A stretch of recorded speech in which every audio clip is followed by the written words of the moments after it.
And that's our cue. Hello and welcome everyone and good evening and welcome to this second session of the Feminist Climate Academy. It's very good to see you. I must say I see some familiar faces in the room as well. People that were here with us at the last session last week, because this is already the second event here at Pakhuis de Zwijger of the Feminist Climate Academy. And today will be all about paying for the climate crisis. So we're going to talk money, folks. And you know, when we talk money, it's serious business.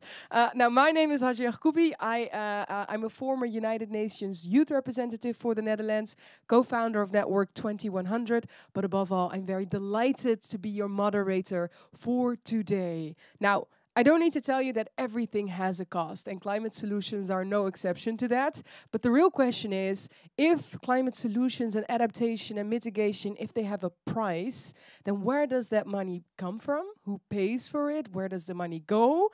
Well, all those questions and more will be discussed today. So don't worry, you're going to leave with every question you've ever had about climate finance answer today. No pressure to us, by the way, and to the speakers most of all, I must be saying, because I'm just asking the questions here.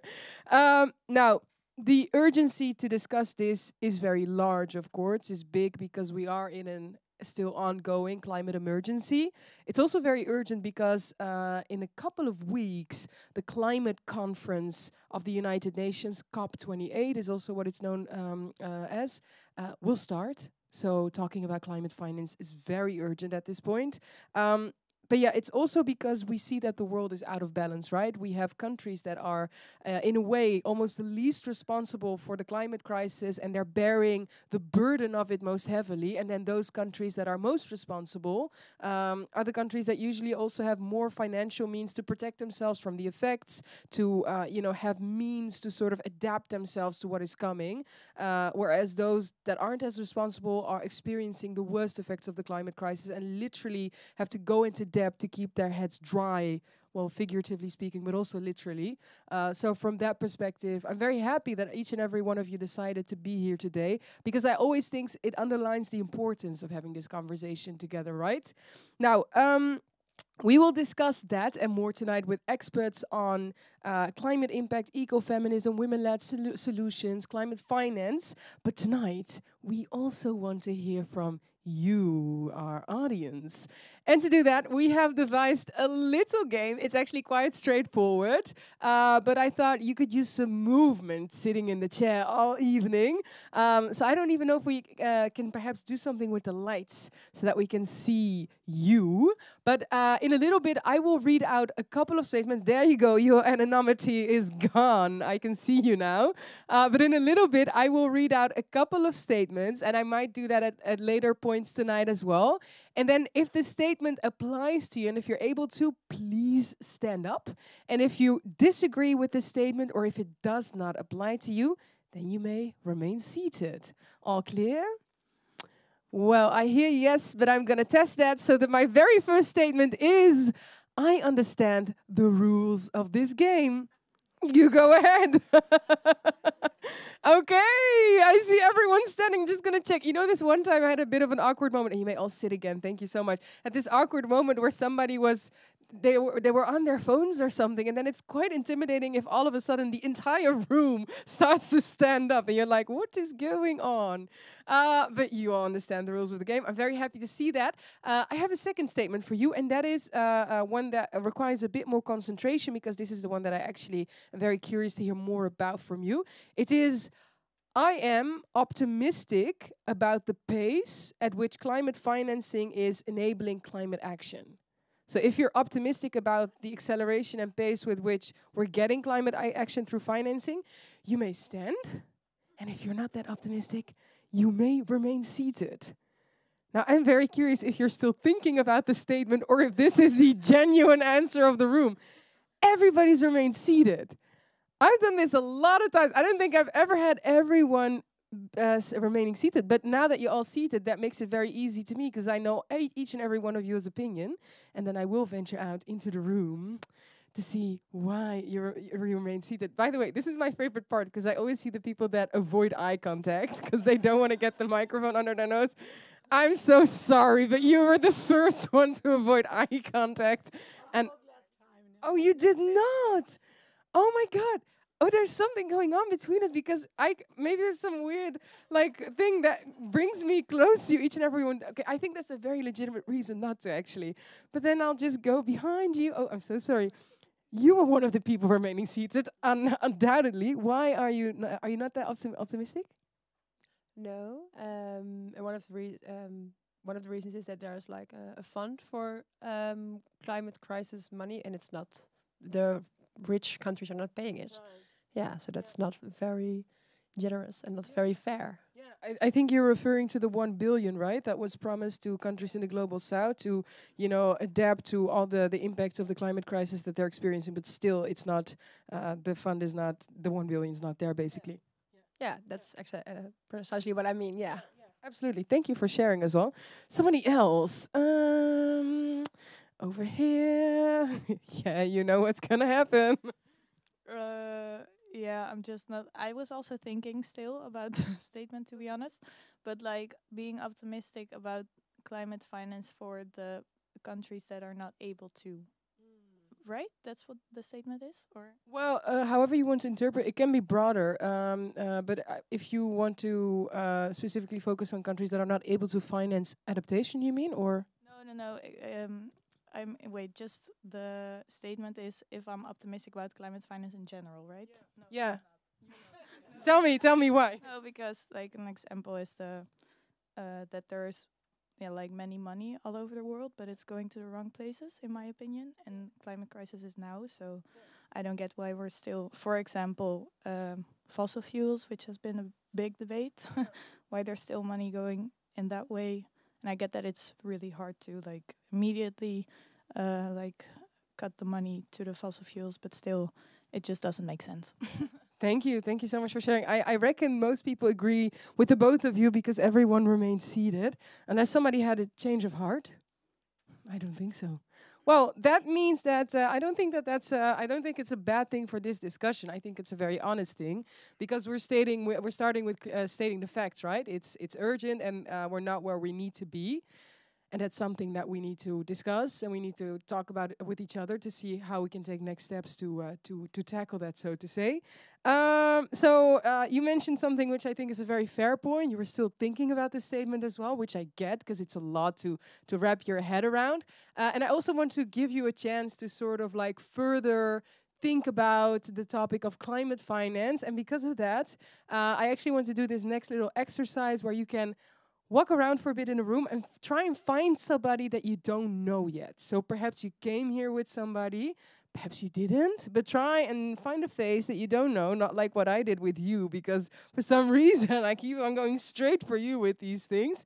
And then I want you to discuss the following question, which we will get back to with each other all together. It is the question, on which principles do you think we should decide who pays for the costs of the climate crisis?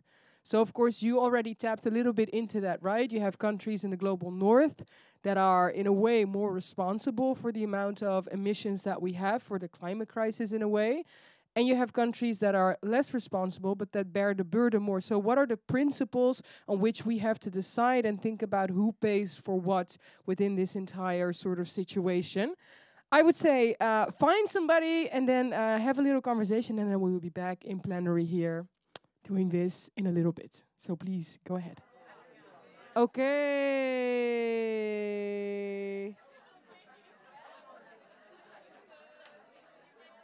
I see the last people getting back into their chairs. You know, it's a good conversation when you're still in the middle of it at the end of the session. Okay. Thank you so much for doing that. Also, I heard that the online audience at the start wasn't able to hear or see us properly, but a warm welcome to you. I hope you can all see and hear us now.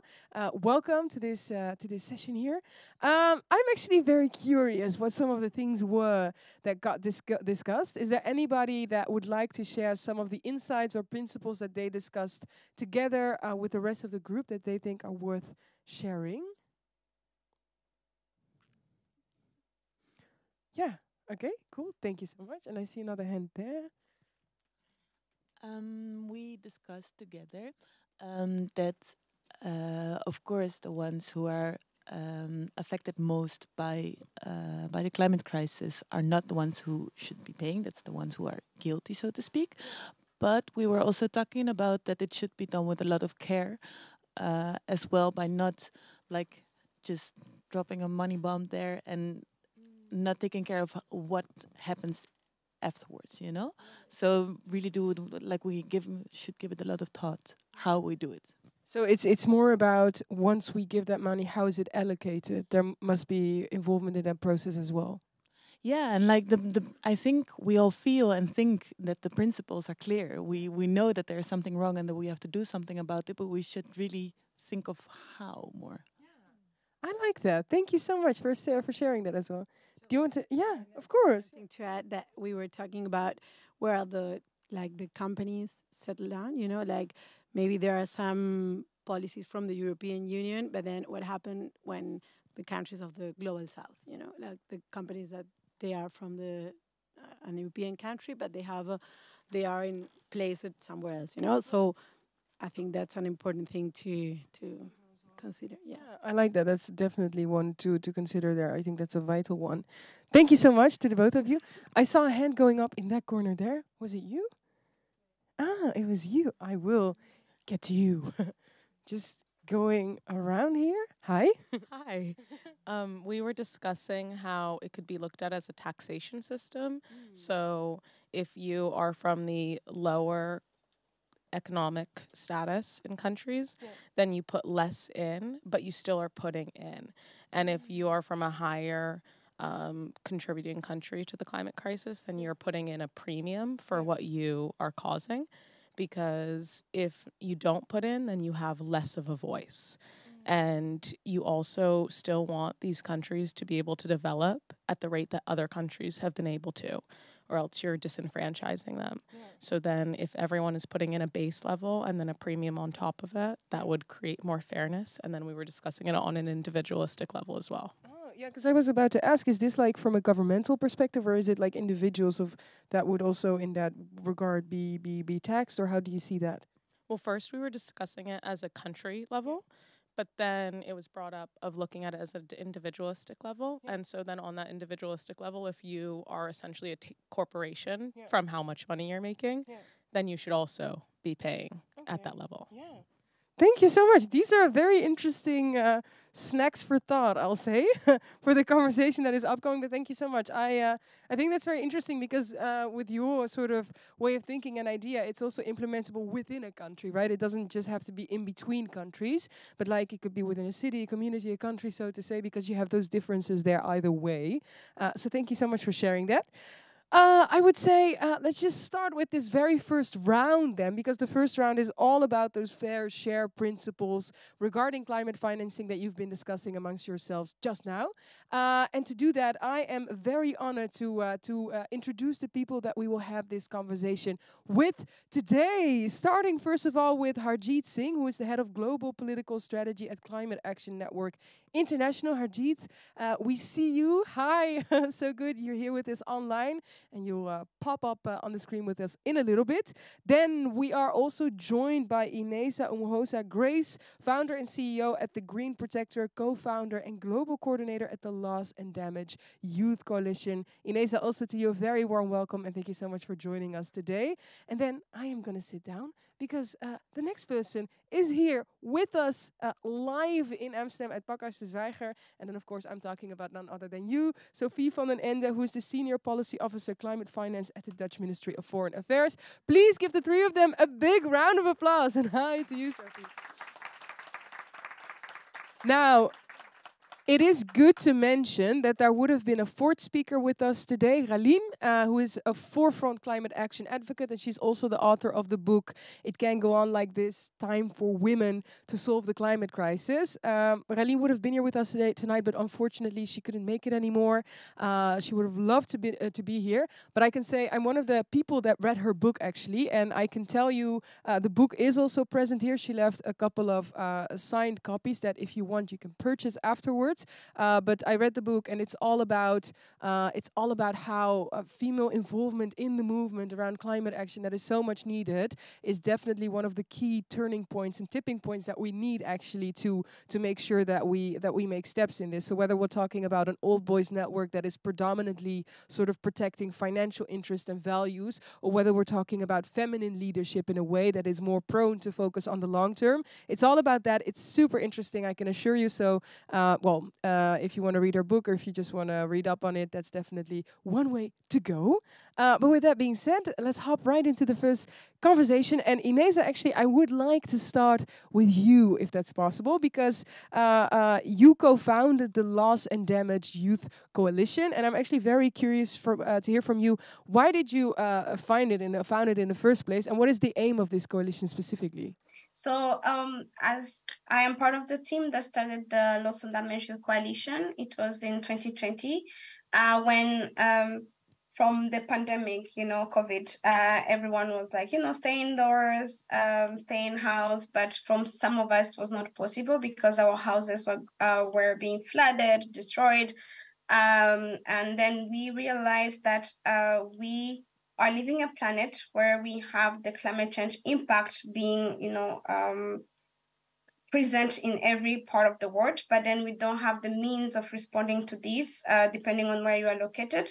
But then with the conscience of understanding how young people of today are able to reshape the global solidarity into climate action. Yeah. So we started a discussion with the young people from the global north and the global south, and then we came together to create like a platform where we can hold leaders accountable to take concrete action on addressing climate crisis by, first of all, speaking their language. Because we had members and young people who are active negotiators, in the small room where all the decision around climate crisis is being taken, but also sharing a light of truth with the global community on how the world is failing. So we had components like storytelling.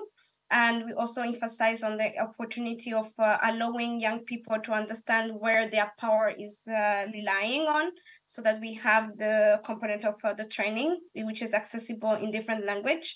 And then the other cluster is also around research, because we know young people of today, we are able to design research policy report and be able to communicate our need in a research formality. And last but not least, we are conducting the Loss and Damage Finance Now, which is an opportunity to cluster everything to make sure that the general public is able to understand how they can hold their leaders accountable where they are located. Right. And currently, the coalition is made up by more than 900 members from more than 70 countries. That's amazing to hear. That's really amazing. That shows the reach, I think, and also the urgency underlying it.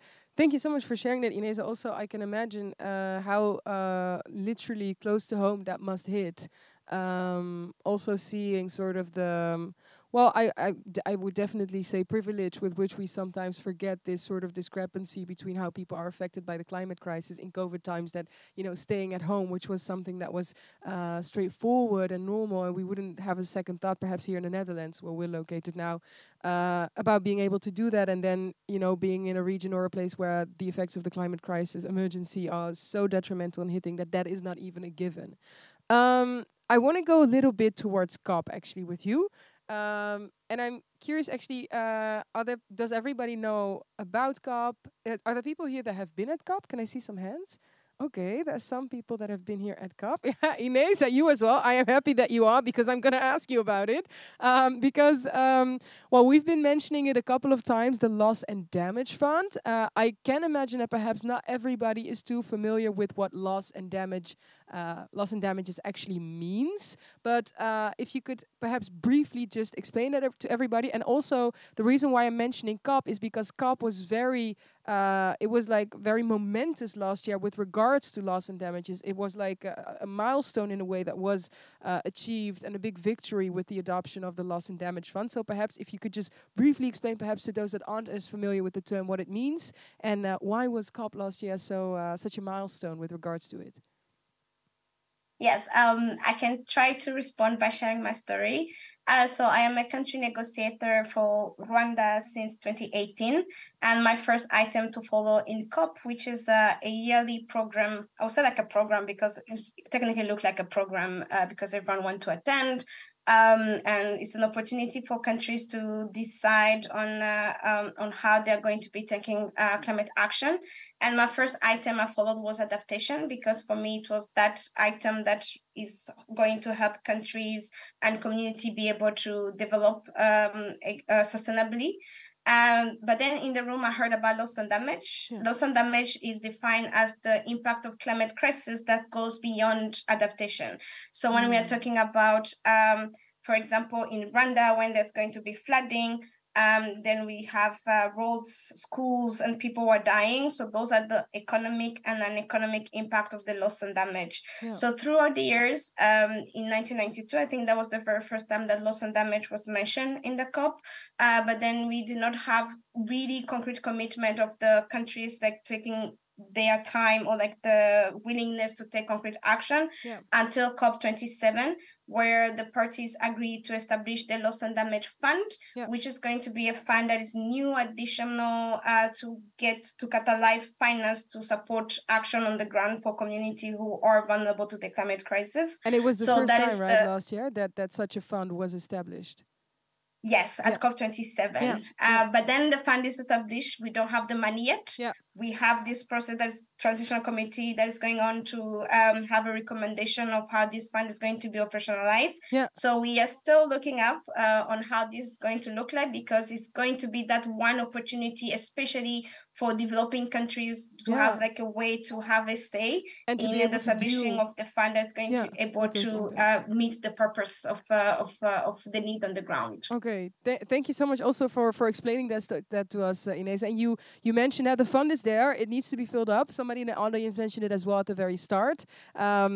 You also mentioned the transitional committee that is right now going into the specifics of that. And when I talk about that, I would actually very much like to go to Harjeet, because Harjeet, you are actually at this meeting right now as we speak in Egypt. So I'm actually very curious to hear from you. Can you maybe perhaps briefly explain from your perspective what you're doing there, and how was the first day for you? Because I think everybody's more than curious to hear how these sort of next step conversations are going over there. Thank you very much for having me, and pleasure to join you all for this conversation. Yes, I am in Aswan, Egypt, where the fourth and final transitional committee is meeting, and I have attended all these meetings so far. So as Inessa was talking about the fund that was agreed at COP27, it also decided to mandate this committee to meet 3 times, and the 4th meeting was actually added because they realized that a lot of work needed to be done, and there were 2 workshops to design the fund. And this transitional committee is actually responding to an agenda where this new fund needs to be designed in a manner where it meets the needs of communities. So very specifically, this particular transitional committee is looking into institutional arrangements and modalities and structure and governance. That's the conversation happening. But it goes beyond, because at COP27, the decision was also about the funding arrangements, which means looking at the existing streams of funding, which are outside UNFCCC, but also sources of fund, which is the third part, and then the coherence and coordination. So to put it simply, looking at the whole universe of funding that is available or that needs to be available within and outside the UNFCCC system, to make sure that we provide sufficient support to communities to recover. So today is the first day. How was and it I so can far? tell you the discussions have been fairly complex. Okay. Complex, Slightly, Harjeet, that sounds like a very slightly. diplomatic word to say that it's not going too fast. Am I correct in assuming that? Okay, so what I'm going to say may sound very scary. So when the meeting started, or well before the meeting started, so the co-chairs of the transitional committee had put out 13 issues, which have not been agreed by developed and developing countries. So there are binary options available. So that starts from the location of the fund to how money needs to be mobilized and who should be receiving the money, which means what we call eligibility, to talking about where this body is going to be hosted and board size and name of the fund and so on. And people Uh, can't agree on that already. Those are sort of the preconditions before you get into the real so, meaty so the part of the ideal discussion. plan was that at this transitional committee, we actually come up with recommendations, Yeah. which then go to COP28, and COP28 should just endorse and accept those recommendations, and the fund is operationalized. Yeah. But where we are right now, as I said, there are 13 areas where there are disagreements. Yeah. And today, all the parties were heard on all those 13 areas. Yeah. And I would not say that we have even resolved one so Oh far. wow. And wow. which means that next 3 days are going to be extremely intense Yeah. to arrive at a point where we are able to draft recommendations, or at least able to narrow um, our positions Right. I and get say that. we are coming together on some of the areas, and then we are going to be working on it between now and COP Yeah. and at the COP itself. Yeah, I can imagine. Then also, I am very happy that you were able to make time for us, considering that it's like such a tight stretch, and 3 days to get to the bottom of that is very difficult. I would like to ask you a little bit more about that in a little bit. But before I do, I also want to turn to you, Sophie. You're here with me in Amsterdam. Well, I mean, some things have been established, right? This fund is created, but I also hear from Harjeet that there are still a lot of like conditional sort of things that need to be agreed upon. A lot of them, actually, the 13 points. But I wanted to ask from you, you do not work on this topic specifically, the loss and damage fund. Actually, your colleague Gersom does, who is now in Egypt, and he was here last week as well at the Feminist Climate Academy. But I do want to hear you, what is sort of the stance of our own Ministry of Foreign Affairs here in the Netherlands with regards to this loss and damage fund? Yes, thank you. Pleasure to be here and meet you all. Yeah, like you're right, I work in the climate finance team at the Ministry of Foreign Affairs. In my daily work, I focus on how to involve the private sector, because the challenge of the climate action is just too big to only be funded by public finance. And so in general, I would like to share with you a government perspective, a policy maker's perspective, but I hope that you realize that I don't know all the ins and outs of the government policy. There's a lot happening, luckily. So I'll do my best to answer questions, but I can't promise to be complete. No. And the experts, you're right, our expert colleagues are currently in Egypt, so it's not only Kherson, but also, for example, the climate envoy, because we are part of the transitional committee that Ajit was referring to. And in general, I would say that we very much value the outcome of the COP of last year to establish a loss and damage fund, but also other financing arrangements. Yeah. And we do focus on ensuring that these funds will be allocated to the most vulnerable countries and communities. Okay. To really have a focus within the fund, and to ensure that we have a broad financing basis, not only ODA, official development aid assistance, but also other resources to really ensure that that the fund will be filled. Yeah, because when you say a broad financing basis, is that what you're referring to, those different sort of forms, or what do you consider climate finance in itself? Well, climate finance in itself, I think, is a very broad topic. It's the question, how can we finance climate mitigation and climate adaptation worldwide? Yeah. And then loss and damage is a very specific issue within the broader climate finance agenda. Right. And to be able to get where we need to be, we need the private sector, we need the public sector, we need better policies here in the Netherlands and in Europe, but also in the partner countries. Yeah, definitely. Yeah, yeah. And I'm curious to hear it, because and maybe I can also go to you for that in a little bit, Harjeet. But when we're talking about loss and damages fund, well, already in the conversation we were speaking about 1 billion, but how much, and maybe I can actually go to Harjeet for that first, how much is needed when we talk about this climate finance and the fund? Like how much climate finance are we talking about? What's the numbers, so to say? So in the conversation that you started, if I capture it, and I also saw Inessa's comment here, somebody said 1 billion, and or not. So the figure that is going around is $100 billion that came out of thin air in 2009. And the reality is, before I talk about loss and damage finance, the reality is that we need not only hundreds of billions of dollars, we need trillions of dollars. and and we need to first internalize the scale at which money is needed. There was a recent report which said just 48 developing countries, when they provided their calculation, and if you put that together in terms of fighting climate change and protecting biodiversity and cutting pollution, the cost comes to $5.5 trillion annually Yeah. between now and 2030. I'm sure Sophie works on climate finance, so she must be aware of these new numbers, the way they are emerging. Yeah.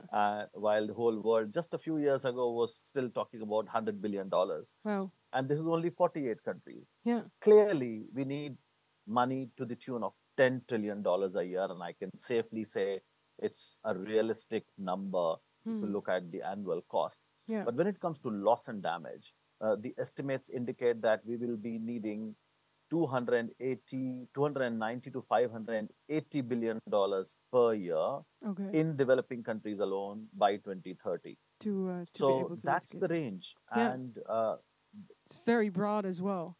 And we were And when very we off talk with the 1 about- billion. I can say we were Exactly, very off. exactly. Yeah, but maybe turning So- that to you then Sophie, because that's a lot of money. But also, I mean, the urgency is so big. We've been constantly mentioning it. What are sort of your hopes to achieve with regards to climate finance then? Within this entire big conversation that we're having. From the ministry perspective, From you, whichever one you want to give me. well, we hope to, and we think we do have a meaningful contribution, at least to the 100 billion. But I'm very happy that Hajid mentioned it's an important element. It's a really important discussion, and we should, as an international community, live up to it. I mean, we should have done years ago. Yeah.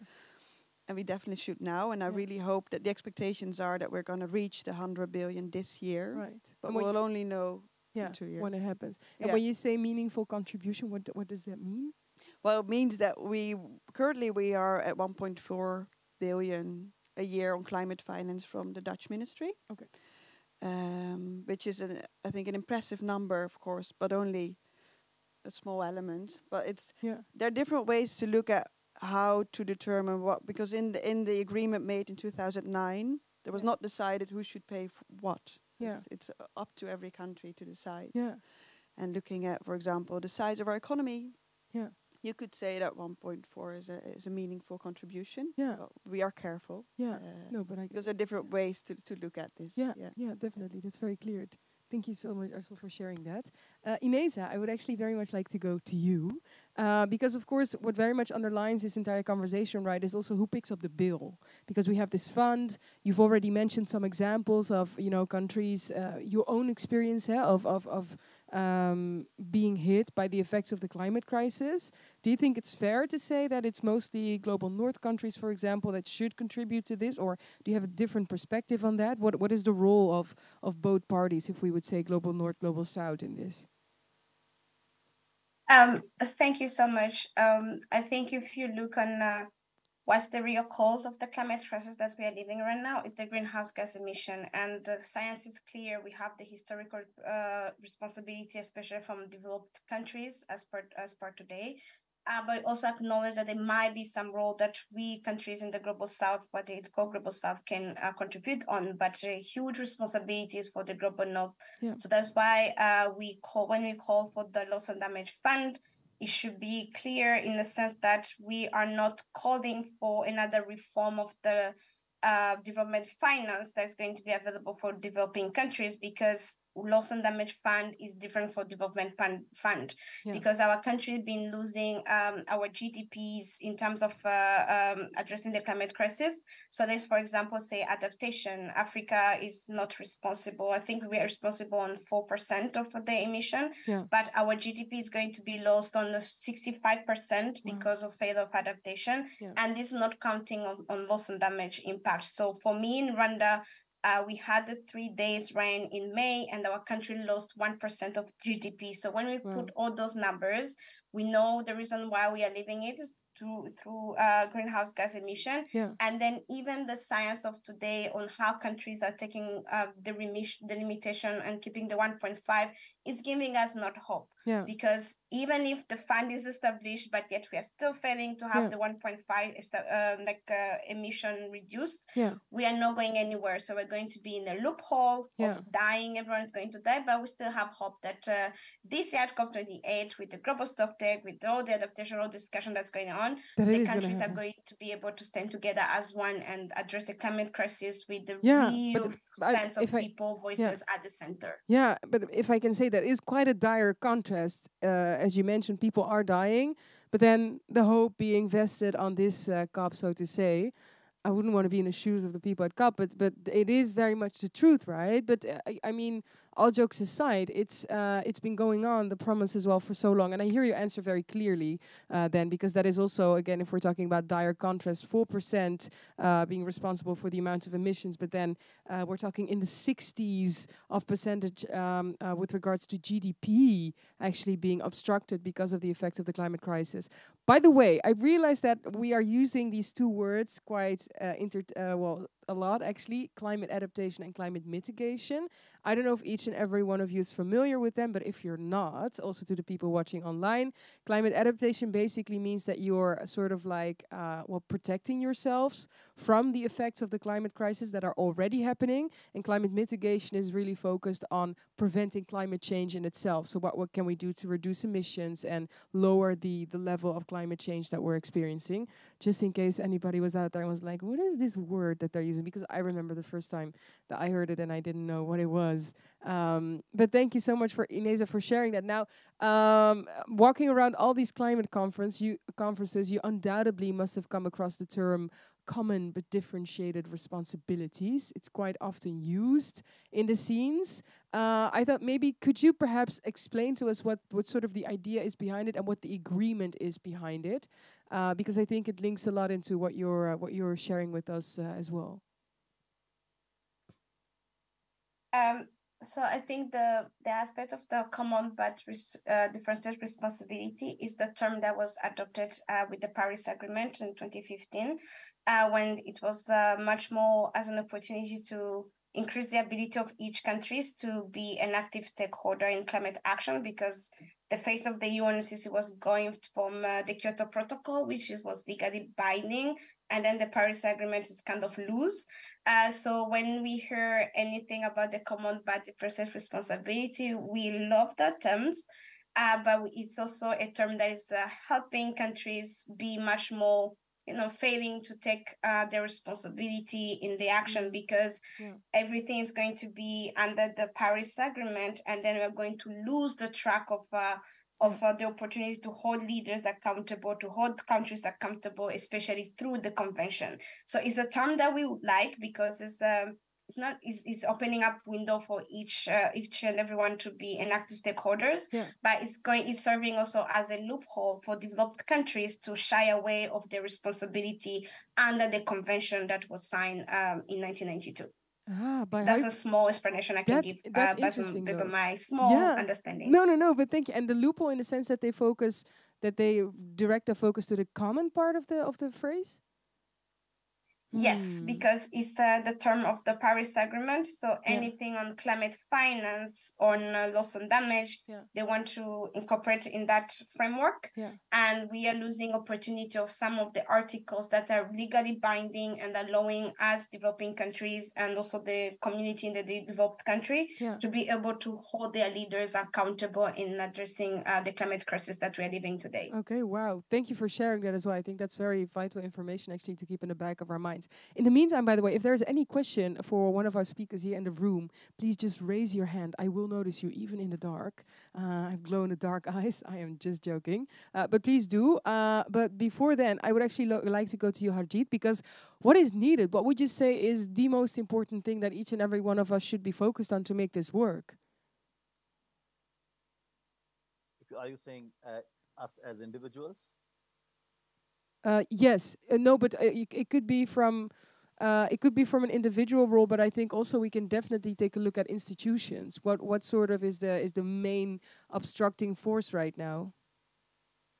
So, yes, we are talking about loss and damage at this moment, and we need this fund to help people recover from climate impacts. But something that I always say, we need to situate the issue of loss and damage in the wider context. The reason we are talking about addressing loss and damage is because we have lost 30 precious years. 50 years ago, we knew about climate change. We got the convention in 1992, but how much have we done to actually reduce emissions from fossil fuels? The reality is that neither the convention nor Paris Agreement even mention the term fossil fuels or coal, oil, or gas, which means that we did not really recognize what is causing the problem in the first place. We have not reduced emissions. We continue to rather increase the problem. And we also did not provide sufficient support to developing countries so that they could actually be more prepared to deal with climate impacts. Because those two things did not happen, that's why we are facing loss and damage. So when we talk about loss and damage finance, it's not just about asking for money and just dealing with the problem that we are facing now or in future in terms of reducing impacts. We need to look at the whole continuum. We need to first start averting the crisis itself, which means we need to move away from fossil fuels in the first place, start providing more resources for adaptation. And then, of course, now we have reached a point where impacts are happening. So we have no option but to set up a fund which is not only responding to the needs now, but is fit for future. And that's the kind of conversation we are doing right now at the Transitional Committee. So it's not that let's just create an institution. No, it's now about, from 10 years, 20 years, 50 years from now, because impacts are going to continue for a very long time. Yeah, very much. Yeah, I thank you so much. I definitely agree, and I mean, I think it should be common knowledge, right? Because it's like if we don't also take the actions right now to make sure that we're not going to have increased impact and increased losses and increased damages, then what good will it do to solely focus on very much needed financing efforts, but at the same time not keep the tap open, as we sometimes say in Dutch. We say it's called dweilen met de kraan open, which would translate into mopping with the tap open, which I realize now is a very bad phrase to use in English because it sounds a little weird. But Sophie, if I can go to you, what do you think is the most important thing that is needed right now to accelerate this? I'm very happy that someone in the audience mentioned it already, but I think there's enough money worldwide available, but it's not going into the right projects at the moment. It's not the right investments and they're not the right incentives. So that's something I think we should really, really work on from a government perspective in an international community, because we are very global economies, all of us. We work together very closely. So together we should ensure that the financing available is going to places that it really needs to be. Yeah, and why is it not going there yet? Well, for several reasons, I think.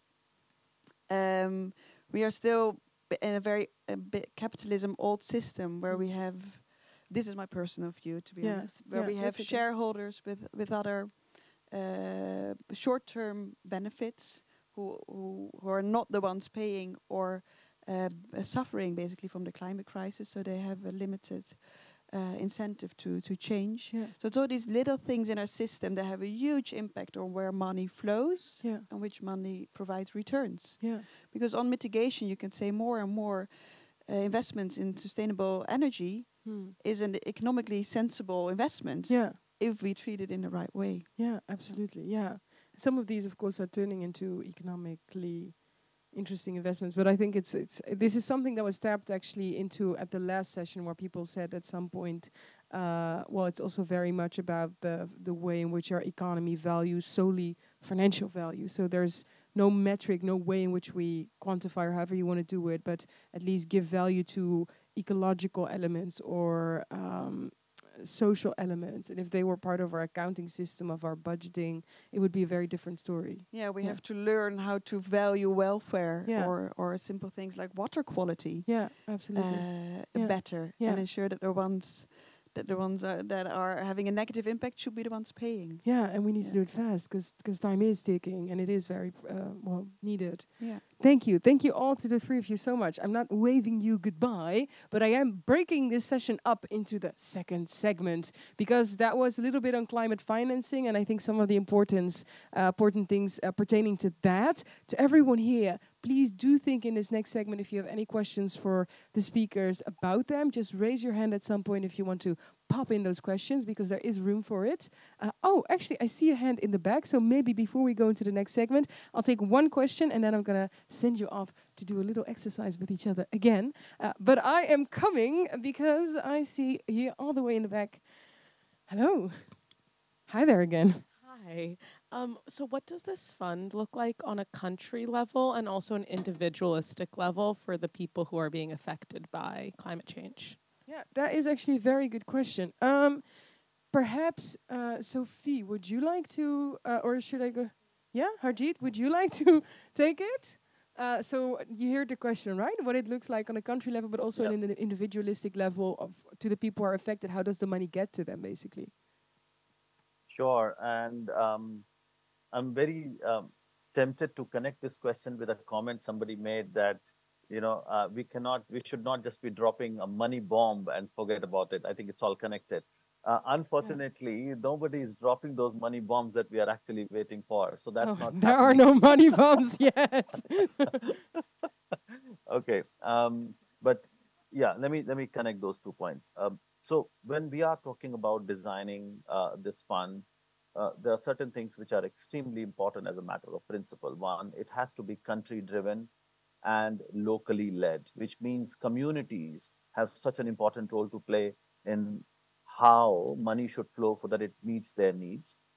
And when we talk about accessing the money at the national and international levels, governments must have a role to play in terms of determining what their needs are. And all from local, national, international, all needs to be connected, which is very different from the way climate finance or any development finance, as Sophie was mentioning about ODA, which is official development assistance, has been flowing, which is more what you call donor driven, or in climate sense, we call contributor driven. So here, what we are saying is we already have some existing institutions and mechanisms. We don't need to create new in most cases. That's why money needs to go to countries so that they can use their existing financial systems to spend money and use schemes like social protection and help communities recover. At the same time, we as civil society, as Climate Action Network, we have put forth a proposal for a separate window called direct community access window, which means situations where governments are weak in fragile states or conflict-ridden countries, or where communities have innovative ideas, they should be able to access the money. So we are actually looking at a fund which looks at accessibility, but also accountability at various levels. Yeah, thank you so much. And I like also how you put a role in there, indeed. And I mean, a role that is already being taken up by civil society and also making sure that what it looks like. So the money bombs are not dropping yet, but when they do, I hear that at least Harjeet, and I think the same goes for you, Inez and Sophie, that will be very mindful of the fact that the initiatives that it ends up with are locally led initiatives. There's a lot to be said, I think, about women-led initiatives as well, which is actually the perfect bridge I'm giving myself into this second segment, because now we've talked all about climate financing, but we also want to talk about the gender lens specifically with regards to climate financing. So what does that look like? What's the importance behind it? How can we make it concrete for yourselves? What is needed there? And before we hop into a full-blown conversation with each other, we want to get your minds rumbling and bumbling again. So I want to do what we did before, where each and every one of you that is here with us in the room in Amsterdam, where you find somebody that you don't know yet, and I will give you another question to think about. To our online audience, by the way, feel super free to think about this question for yourselves. I see that you're dropping things in the chat. Continue to do it if you want to. But the question that I want you to think about is, why do you think it's important to adopt a gender lens in climate finance policies? Think about it for yourself. Maybe if you don't know specifically what a gender lens could look like, that might be an interesting conversation to have with regards to climate finance. But I would say off you go, and we'll be back together in a couple of minutes again. So please.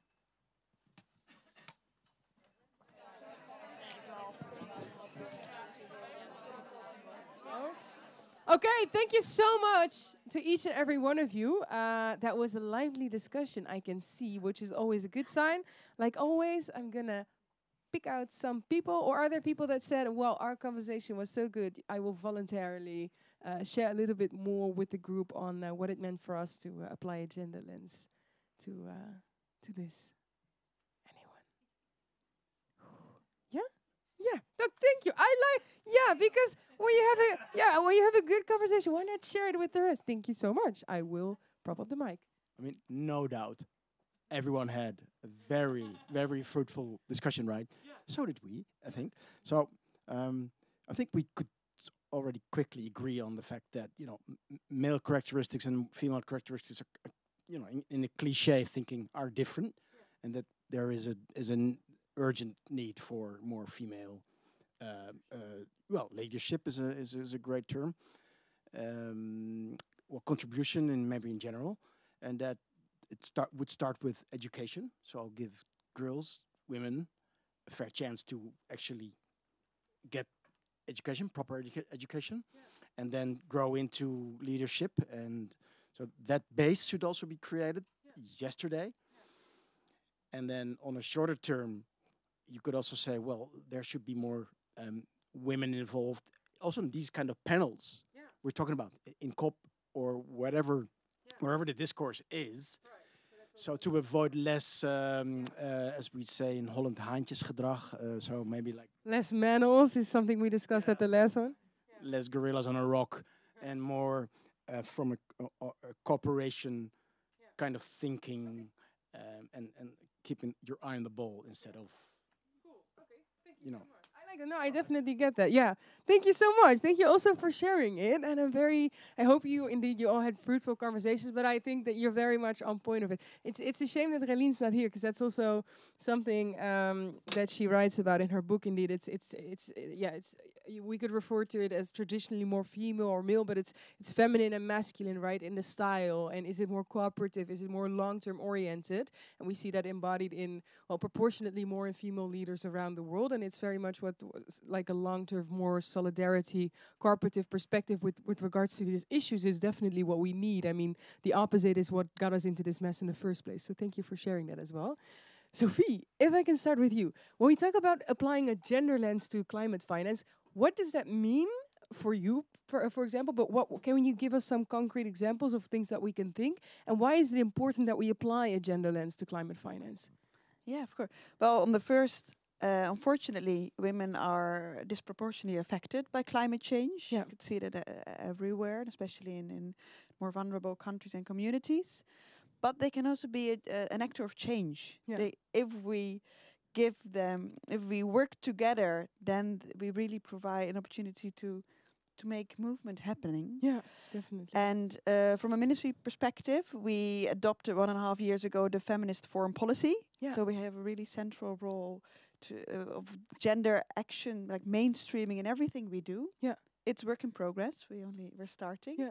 And I think you can see it in our policies on 2 different levels. For example, all the programs that we do, also for climate finance, we ask for gender analysis. We really ask, how do you ensure that you take a gender perspective in everything that you do?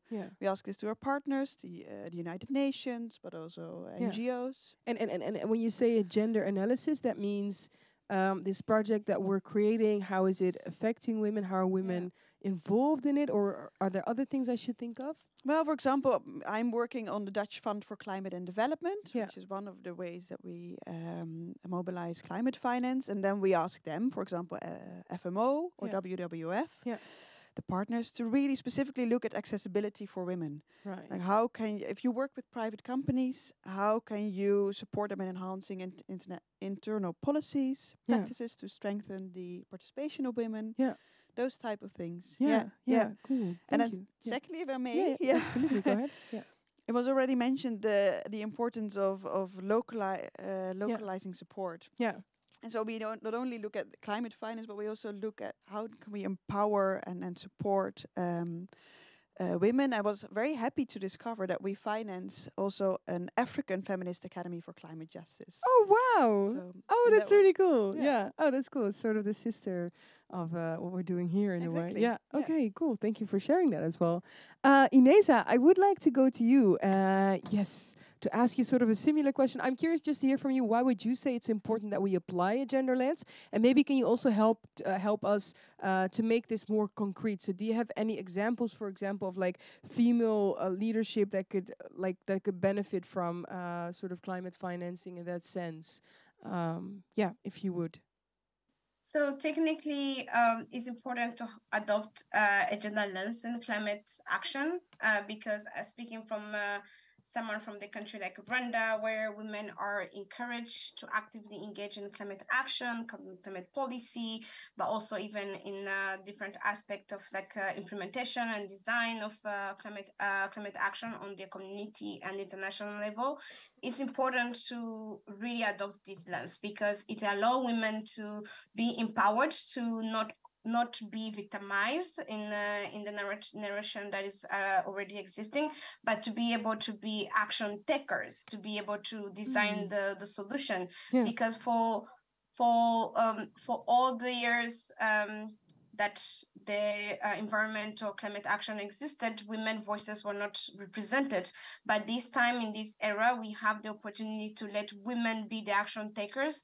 And yes, they are much more vulnerable because of the factors that is existing, but they're also able to catalyze concrete action, and they are doing it on the national and international level. Especially from the frontline communities and developing countries. Yeah, definitely. And is that also what it means for you to sort of have this eco-feminist perspective to climate finance, or is it broader than that? What does it look like for you? So for me, I go by an ecofeminist, which is two parts. So the eco stand for the ecosystem, because I believe that whatever harm we did to our system, we are able to revive better, we are able to construct better. And the feminist part stand as a reminder when I'm in the room to anyone there that we are moving in the era where each and everyone is able to lead the community, and especially women. So for me, I think when I look on examples on, for example, having a national climate finance institution called Green Fund, and it's been led by a woman, and it's been able to catalyze private sector finance for action in our country. I'm able to, to live through examples that women are action takers, and they're doing it. And there's also this statement that when you put women in decision-making process on the climate action or whichever action, we are able to adopt much more regenerative policies, because women are able to create an easy way to have a consensus on all the issues that we are facing, especially the climate crisis. Yeah, absolutely. Thank you so much, Oshol, for sharing that. And definitely, I mean, it's so many women at the very forefront of these, whether it's like from a civil society sort of perspective, or whether it's within corporate or whether it's within governmental. It's a lot of women at the forefront trying to drive this change. So how can we best assist them also in doing it? Maybe with regards to that, one more question to you, Inesa. I know I'm spamming you with questions right now, but I am very curious. When we talk about financing, it's not an end in itself. It's a means to leverage action. It's a means to leverage change. I think another thing that is always important is to also be mindful of what some of the obstacles are that people are facing when we make this transition. So I'm just curious to hear from you. Why would you say it's important that we empower young people, empower women, and most especially, I would say, what are some of the biggest obstacles right now that these groups are experiencing that prevents them from, so to say, fully acting on, driving climate action, for example, or mitigation or adaptation, whichever one it is? I will take a jump on that one and say that the most barrier we are facing is the tokenistic approach, because the current narration is is expecting that women and youth are still fighting for the place in the decision-making process. And this is really limiting the factors of women and young people who are already in the decision-making process and need to move into action taking.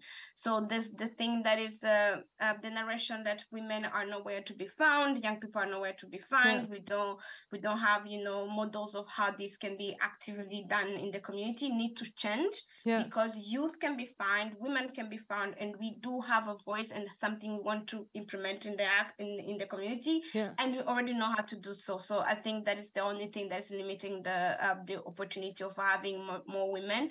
And the other fact is also the empowerment of the young people or women who are having this space to be encouraged to speak up, because some of the women who are participating, not all of them are coming with the ability to really use their voice and their power to really change the system. So being reminding them that they can share their voice, because one voice can really be a source of hope for many, especially for women and young people and children, is important. So I'll say that those are the two factors that I'm having on my mind right now. Yeah, thank you so much for sharing that. So tokenism and making sure that we empower those voices. I love how you said they are out there and we're able, it's when people say, well, I can't find them, but nowhere to be found. It's a little bit of a silly argument at this point. I know at the last session last week, actually one of our speakers, they actually made like a whole map of female speakers with regards to sort of like gender and climate. So whenever they see a panel nowadays, so a panel that exists only out of males, they walk up to the organizer and they say, well, choose, because there are more than enough women that could have been in your panel. I love that. But it's the truth of it. So it's also about giving up those places. Sophie, when I turn to you then, because obviously you work on the climate financing within the ministry, you're financing project, you just mentioned some. How do you make sure that sort of, first of all, I should say, how do you make sure that, the climate financing gets to either young people or women? And also, can you maybe just help us sketch like an image of where the financing is going right now? Because those are some examples, but what is sort of the overlook, the outlay? Is most of the climate financing going to women, young people, or is that still like a small portion that we still need to expand a lot? So our climate finance portfolio is very diverse. Okay. You have the big climate funds such as the Green Climate Fund, the Global Environment Facility, and so important part of our funding is going to those. And in that perspective, we really are active in ensuring, for example, that they have the right gender policies. So we don't have an influence on the projects themselves, but we could say on a general level, Climate Fund really ensure that you improve the accessibility of your funding for women. Okay. So we are, as the Netherlands, quite active in those discussions and really hope to steer it in the right direction. Yeah. And you don't monitor, or do you? We try to monitor as good as we can, by looking at the projects, looking at evaluations, asking for evaluations on this specific topic. Yeah. So, but it's we are not the only donor in this climate fund. It's a big part of funding. Yeah. And then there's also the more specific bilateral contributions. So a lot of our climate financing goes specifically on adaptation, goes to projects focused on food security or water to really improve the climate adaptation, so improve the resilience of communities in partner countries. Yeah. And there we have a bigger influence, I would say, on a project level. Yeah. We could really discuss with the implementing partners, how do you ensure your gender focus within every project you do. Yeah, that's cool. And what are some of the responses that you get back? Because I'm actually curious, is everybody as receptive to it, or are there some partners, and you don't have to name and shame them, of course. That would be very juicy, but not the sort of juice we're going for tonight. But I am very curious, is everyone open and prone to it? Because of course, I think we're here with the people that are the converted, so to say, but you might also be interacting with a lot of people that perhaps, or maybe not, but maybe it is the case, that do not see the importance of it? I think in general, people luckily do see the importance. Okay, I'm happy to hear that, honestly. Yeah. Yeah. But as always, the proof of the pudding is in the eating. Yes. And I think the implementation is where we see barriers and where we see if it becomes a bit more complex. Yeah. I think that's the question. How do you respond if it's not as easy? Yeah. If you really have to take the extra step. Yeah. And barriers, can you name some? Like, what are barriers? Well, of course, funds or programs also have the incentive to show results on different types of levels. So they have to maybe, in my case, mobilize private funding. Yeah. And that's an impact that we will look at and ask questions about. So if it's not easy to find projects with women, then there's a risk they would move to the easier projects. Yeah.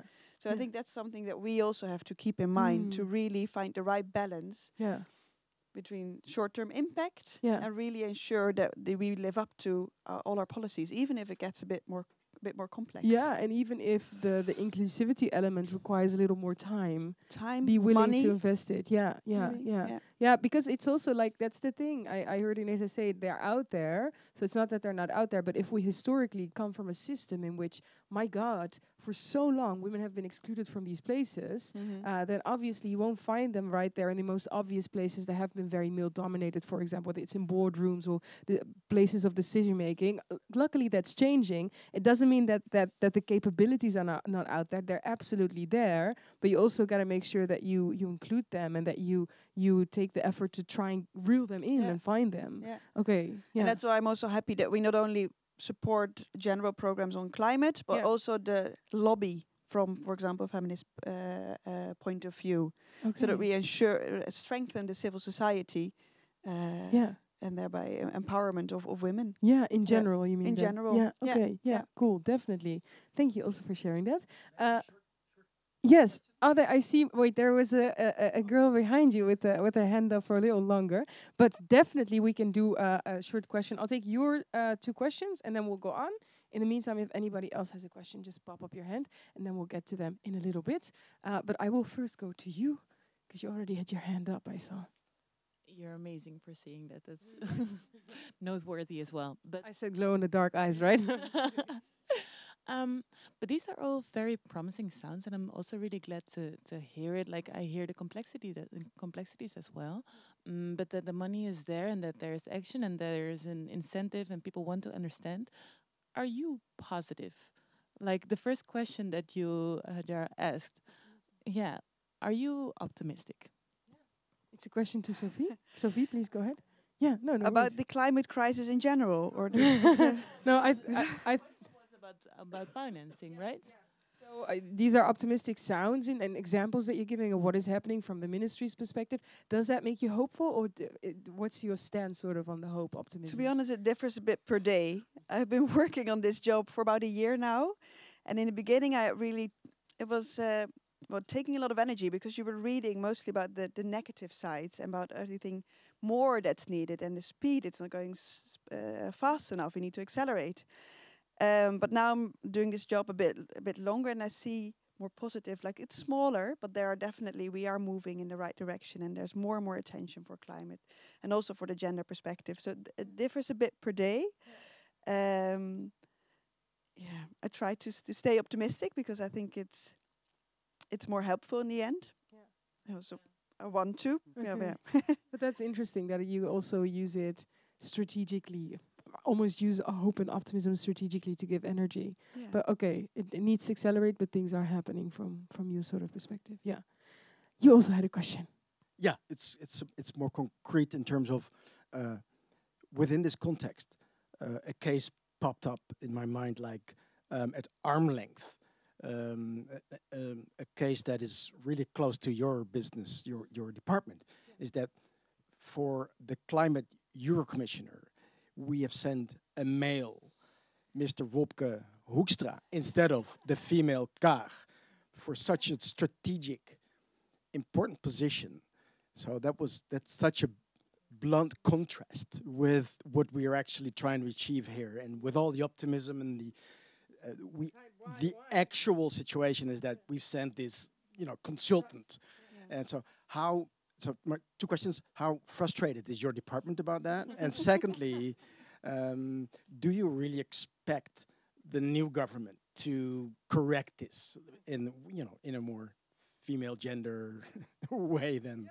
That's a good question. Also, I'm gonna give some context for our listeners that perhaps don't know the Dutch context too well. But just very recently, a new Eurocommissioner was appointed from the Netherlands on climate specifically. Wopke Hoekstra, our former minister, amongst others, of Foreign Affairs. But there was another potential candidate that people were speaking about, which was a female former minister from our side. So I think it pertains to that question. Yeah. Well, of course, this was a decision far, far above my pay grade and of my colleagues. I can imagine. So, okay, no, but we were, to be honest, we were surprised too, and like everyone.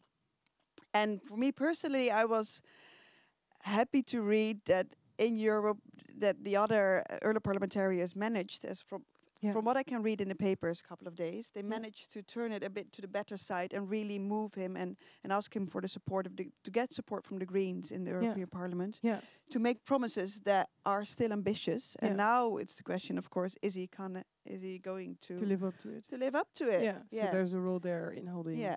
But it was not the best day, no, when we got this news. Yeah. I can imagine. Hey, we're almost, we're not almost at the end of time, but I know that Ineza has to leave at past. So this is a little bit on the last droplets of time. But I do want to ask you this, Ineza. I mean, we're talking here about the Dutch context. Of course, there are many more countries and different contexts that we can speak about. But I'm actually curious here from you, Ineza, if you're still there, what do you think that countries like the Netherlands could improve? Maybe a sort of parting message of things that we could focus on and others could be focused on that is much more needed. If you're there. Yes. Yes. Can you hear me? Yeah, I can. I'm not able to get my camera on. That's okay. Yeah, but no, I mean the Zoom is not allowing me, but okay. You can still hear me. That's fine. So I think for the countries like the Netherlands or like what they can do is really put the people at the center when they're talking about climate finance or climate action. And by people, I mean each and everyone without really differentiating, because having that mandate of saying who is going to be having more access and who is much more vulnerable, because the climate crisis is affecting each and everyone. And then the other concrete thing would be to speak the truth on how really we are taking the climate crisis or the climate action on our national level, but also recognizing our international roles in terms of bringing the world into a better place, having people-centered. Because I think what is missing in this process is the fact of seeing each other as part of one planet, able to hear with each other on how we are taking action. Because if that is done, when we have developed countries able to hear the developing countries with a sense of solidarity and understanding what we mean from different perspectives, then we're going to be able to see concrete change, because that is not happening. We are still a long way to go. But again, as Sophia said, we choose to be hopeful because otherwise you can die from depression. Yeah, definitely. You can actually die from depression.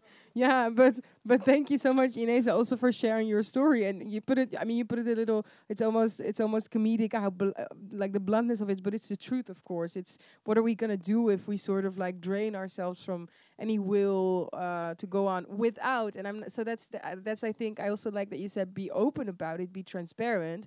I don't think we should be sitting here and saying, well, yes, it's going so good and we're so hopeful, because I have a friend of mine and she always uses the word hope washing. So instead of greenwashing, she says we have hope washing, or people are like, well, I'm so hopeful about this and that, when the science, of course, is not showing us very hopeful sign. But I think we need to be active and determined and resilient in it, and that requires energy. And at the same time, be very transparent about it. And put the people at the center, I heard, and I saw you writing down. So Sophie wrote down what you said. Ineza, if you have to leave at any point, thank you so much for being here with us today. I'm going to say that to you in advance, knowing that you have to leave early, and thank you so much for sharing your story. So thanks for that. Thank you so much for the invitation, and I do apologize. I have to leave, and that's also the message from Harjit. I think he also has to leave. Oh, really? Oh, that I didn't know. But then maybe Harjit, if you will allow me to I can stay for a few more minutes. Oh yes, because I was actually going to go to you. I had a long day, and tomorrow we have to start. You have, I can imagine. You have 3 days to do a lot in. Well, no, actually, I was going to go to you next, because I thought maybe as we're like approaching the end of this conversation, I thought let's make it very concrete and very specific. I would like to ask you. COP is approaching, the climate conference of the UN, it's approaching. I was curious to hear from you, if we make this very concrete, we're talking about climate financing, we're talking about applying a gender lens to it.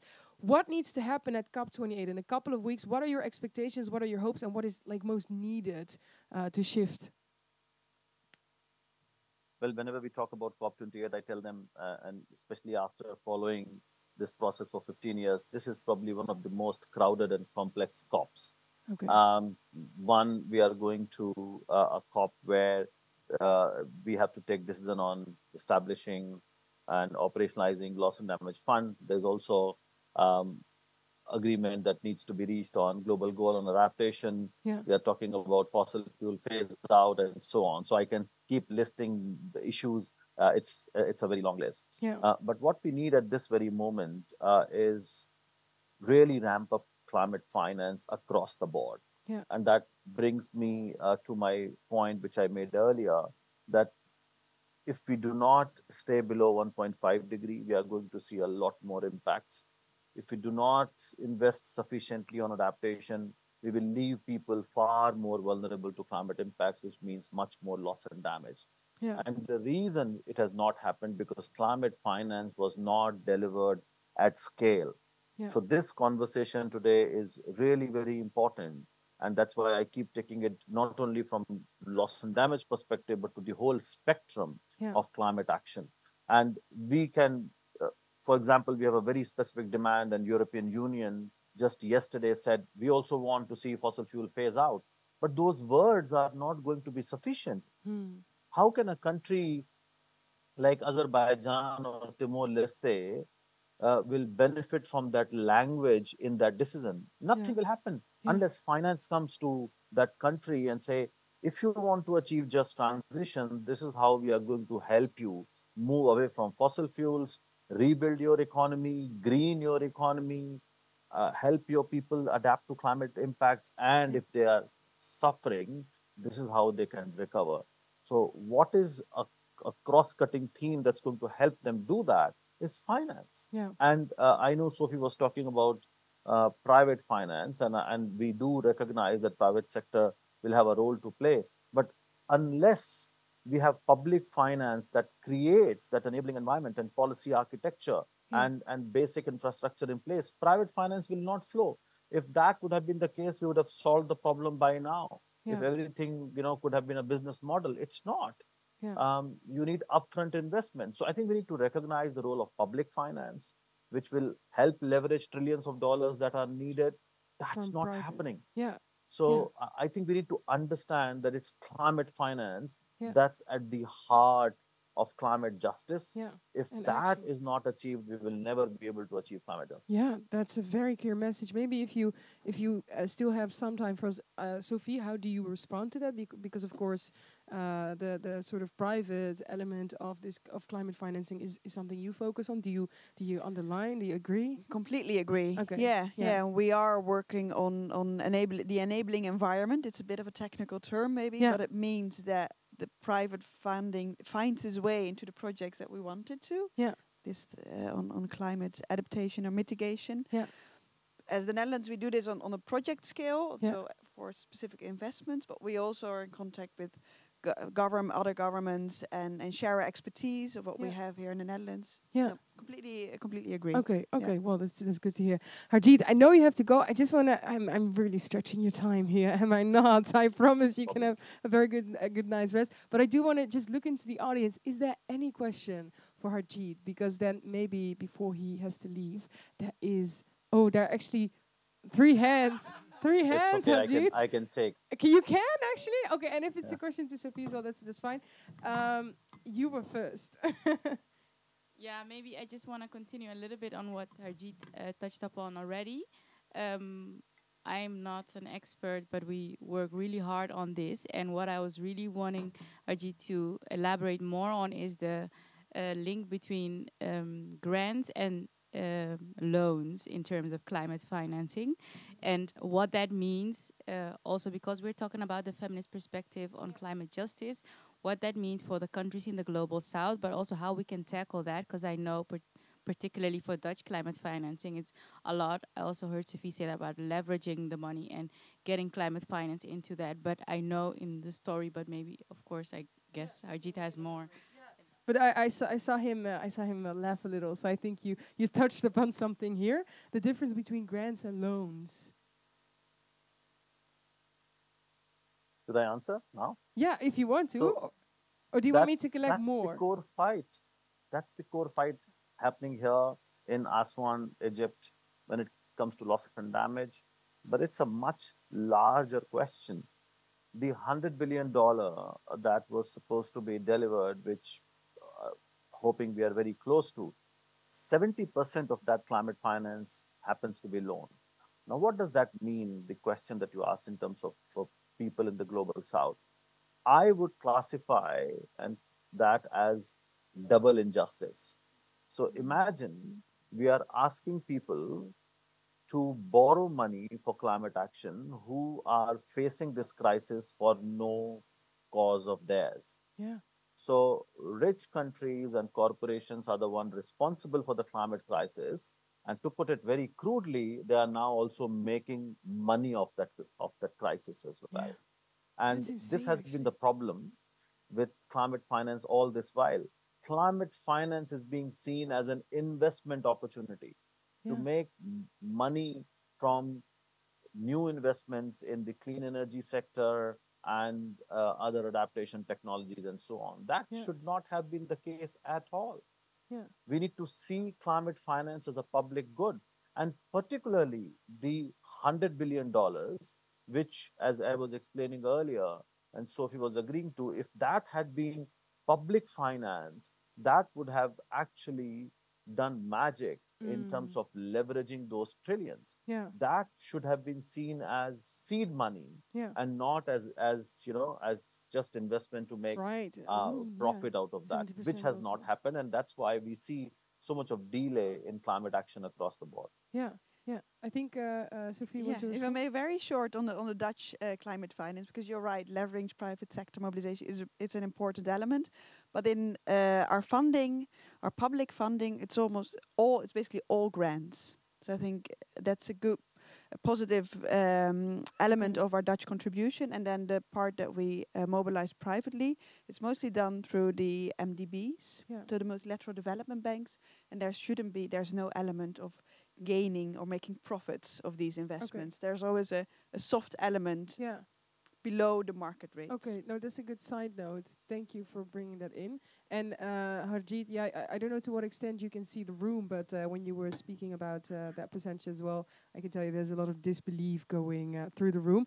I know you have to leave, but there's one final question from the audience for you. No pressure. The last question for Harjeet.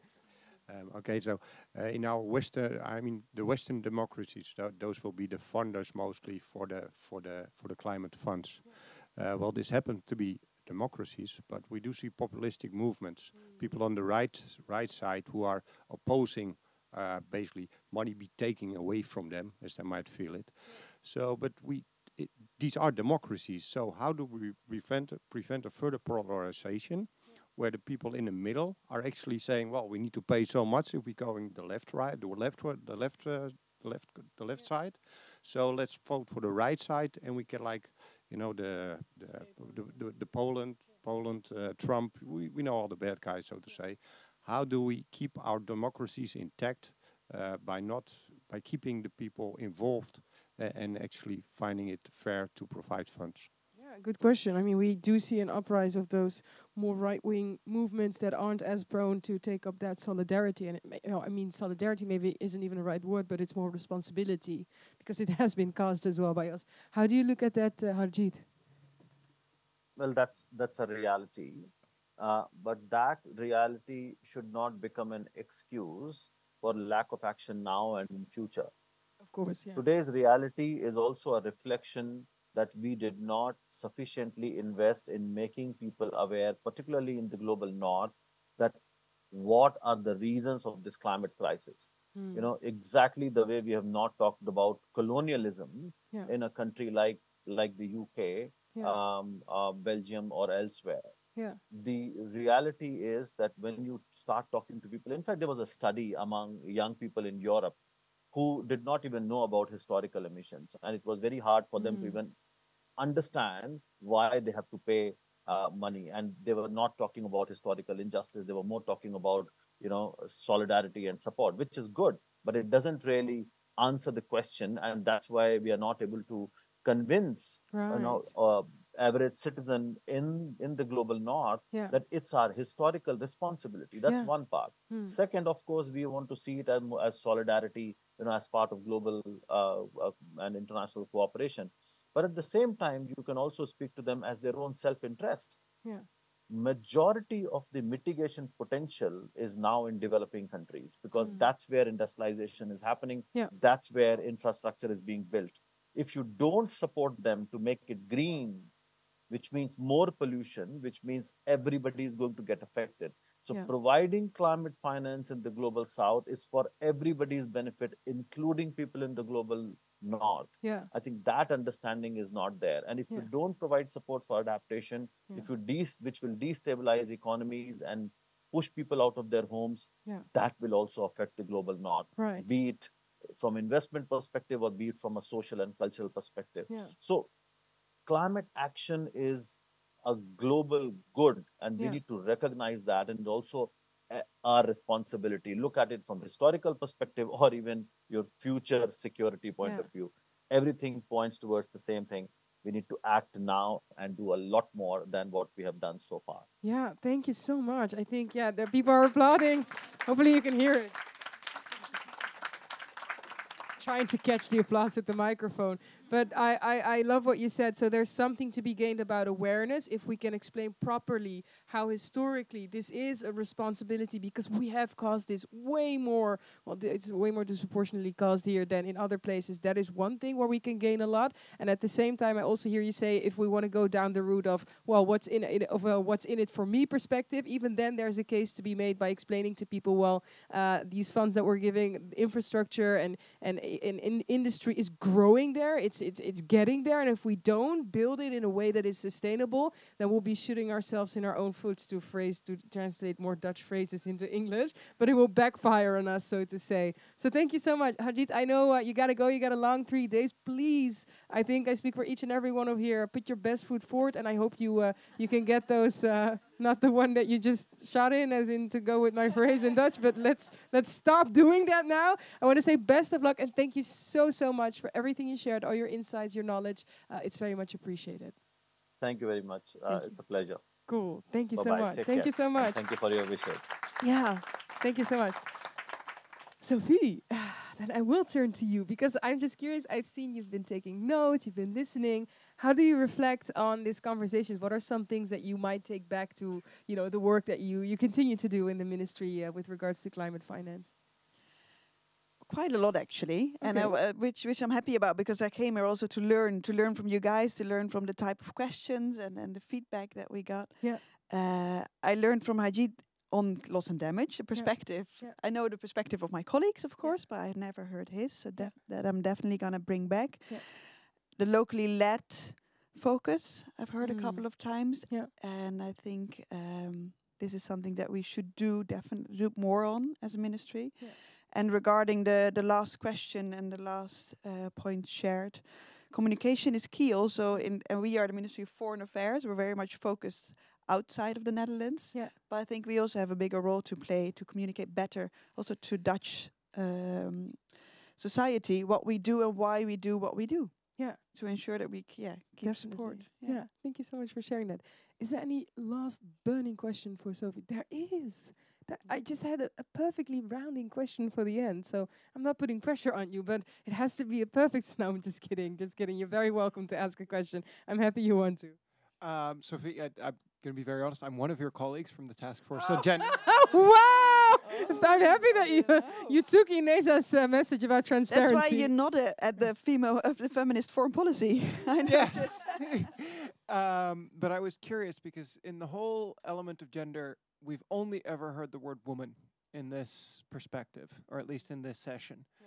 And LGBTQI+ is one of the major priorities that we attached to feminist foreign policy. And we know there's already limited data on women in the climate crisis. There's almost no data whatsoever on anyone from the LGBTQI+ community. How do you incorporate that into climate finance? Good question. And I see people agree, because I see something happening here. We're like, finally, this, wow. You should have raised your hand. That would have been an interesting addition to bring in. But please, Sophie, go ahead. Well, to be honest, you got me there. it's a good question, and I don't really have an answer to it now. I'm afraid that it is, when we talk about a gender focus, that's you were asking, is it on the agenda? Are partners agreeing? Yes, they are, but maybe on the LGBTIQ they're less, and also it's less on our minds. Yeah. So, well, I will add it in a bit to my list of things I bring back to The Hague. Yeah. Because I don't have a clear answer for you now. No. Yeah, No. but then maybe that is the perfect question to end with, because it shows also the gaps of where work still needs to be done. So thank you for asking it. Oh, another hand. Oh my God. Okay, you will be the very last one, but then I'm so sorry because I also want to send you at home in time. But I will get up just for you. Now, again, I keep on saying no pressure, but the pressure is rising because... Okay, the elections are coming up next month.